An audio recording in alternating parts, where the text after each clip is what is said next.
Salutations les amis, ici Neldurion et je suis ravi de vous retrouver aujourd'hui pour cette première vidéo de l'année 2025 qui concerne les achats pour le mois de janvier qui vient de s'écouler, ou presque en tout cas, puisqu'il reste plus que quelques jours avant d'atteindre février maintenant, et le mois de mon anniversaire aussi, hein. Donc ça fait plaisir, 35 ans quand même, voilà, mais bon, plein de choses intéressantes aujourd'hui dont je dois vous parler. On a eu une belle actualité en ce début d'année, notamment au travers des différents podcasts que vous pouvez retrouver sur YouTube et autres.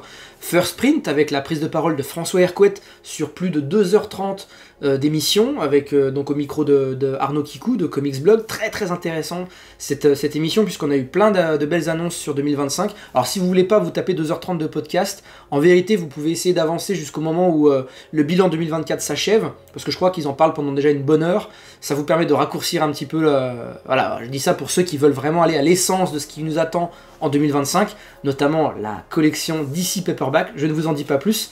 Voilà, donc foncez découvrir ce podcast de First Print. On a aussi les excellents podcasts crossover avec Frédéric Sigrist qui rempilent pour une nouvelle saison avec un premier épisode notamment qui concerne Superman, parce que l'actualité Superman va être un peu dantesque dans les prochains jours au FIBD, auquel je ne serai toujours pas malheureusement, mais avec la sortie du film en juillet de James Gunn.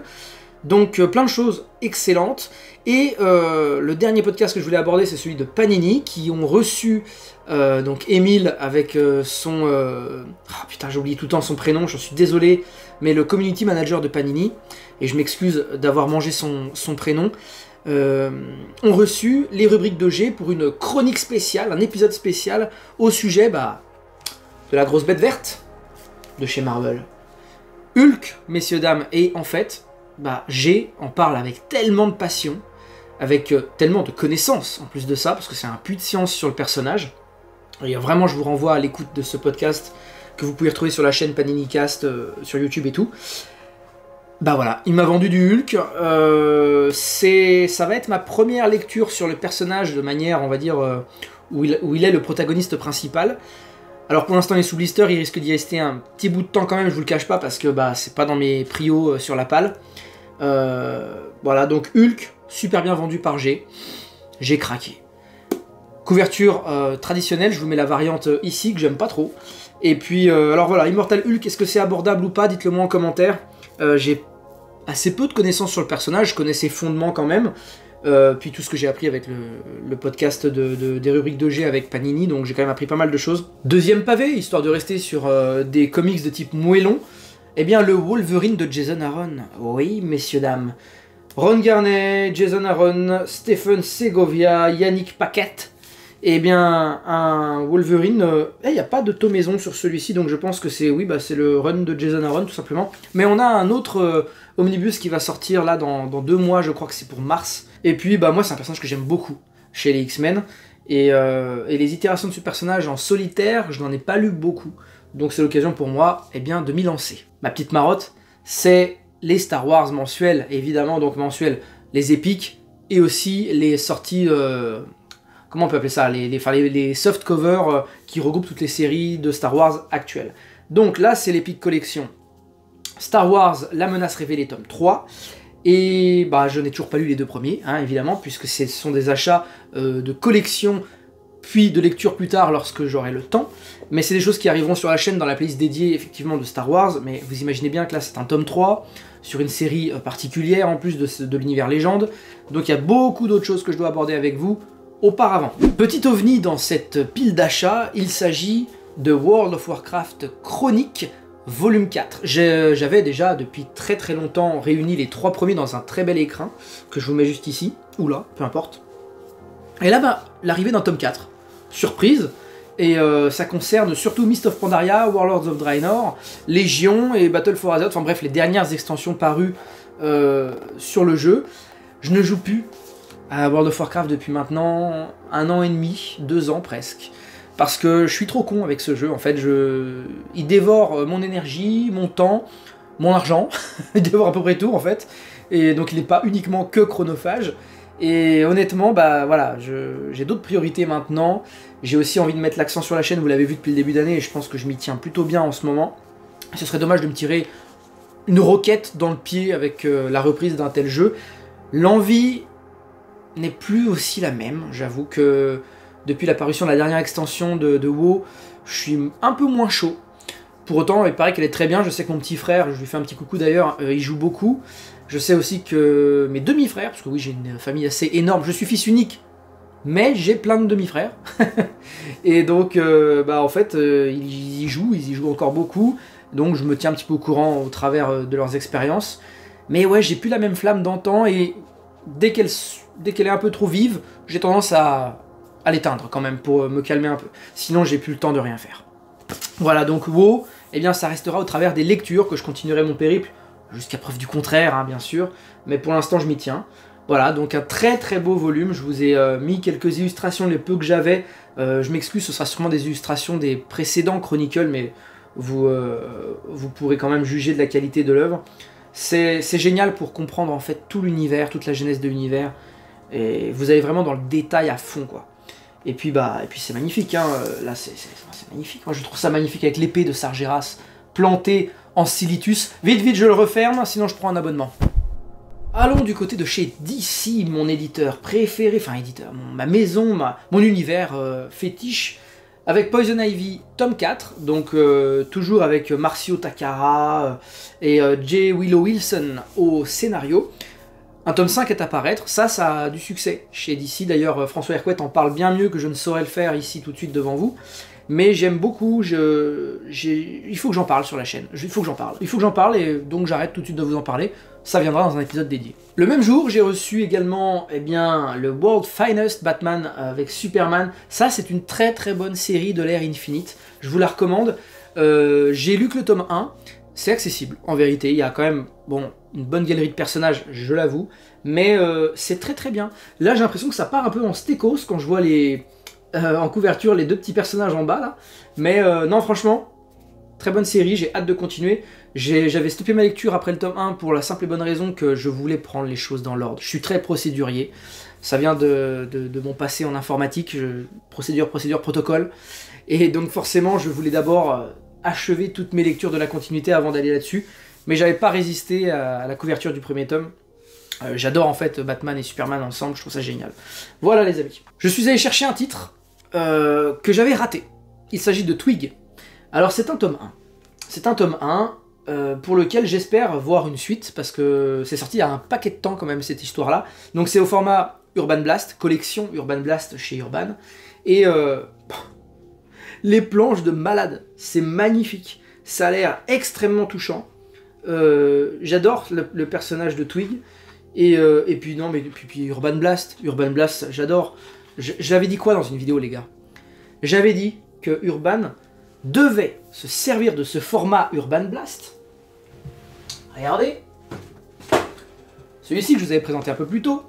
Urban Blast, encore une fois, vous avez vu le pavé que c'est. Là, on parle d'un truc qui fait 544 pages. Qui se tient très bien, hein. Bon, il y a une bonne colle sur la reliure. Mais ça, c'est ce que vous allez avoir avec le DC Paperback que François Hercouet a annoncé. Petite différence, c'est qu'il a dit que ce serait cousu. Voilà. C'est-à-dire que pour les Nightfall, les No Man's Land, largement attendus dans cette collection-là, DC Paperback, vous serez en droit d'attendre des choses exactement comme ce Raven plus Beast Boy, avec une reliure de meilleure qualité, avec un prix peut-être à peu près équivalent, parce que vous aurez un rabat, exactement comme ça. Tout pareil, c'est exactement l'Urban Blast, je l'avais dit. Je sais plus dans quelle vidéo, mais regardez mes vidéos. Le mec est malin pour faire un peu de watch time. Non, en vérité, je l'avais dit dans une vidéo, j'avais dit s'il vous plaît Urban, faites-nous ce format Urban Blast sur des titres de la continuité, sur du Batman et tout, balancez-nous des choses comme ça. Le soft cover pour revenir à des coûts de fabrication plus souples. Le jeu de mots avec le souple évidemment, très préparé. Moi franchement je m'attends à du 25 € pour des formats de pavés comme ça. Et c'est complètement ok. Poursuivons les amis avec quelque chose que j'avais raté, c'est sorti il y a quelques temps maintenant, c'est Vestron avec leur petit label Vesta. C'est mon deuxième, le premier c'est Sonic, que je vous ai montré sur la chaîne déjà. Teenage Mutant Ninja Turtles Saturday Morning Adventures spécial Halloween. Voilà, c'est le titre. Je ne le répéterai pas. Non, en vérité, voilà, c'est un petit tome. On est sur 12,95 €. Clairement, on se rapproche du franco-belge, là, oui, c'est vrai. Quelqu'un me l'avait dit en commentaire qu'on commençait à être cher. Bah ouais, on vient sur du rigide, format plus grand que ce que Vestron a l'habitude de nous proposer. C'est un label aussi destiné aux plus jeunes, Vesta. Donc effectivement, on se rapproche des prix, comme je vous ai dit, franco-belge. Pour autant, j'adore les tortues. Je possède déjà le tome 1 et 2 de Saturday Morning Adventures. Ou peut-être que le tome 1 et le tome 2 est à sortir. Je ne sais plus. Mais en tout cas, c'est des achats que je fais systématiquement, surtout avec Vestron, qui ont des petits tirages, et si vous attendez trop, c'est plus dispo.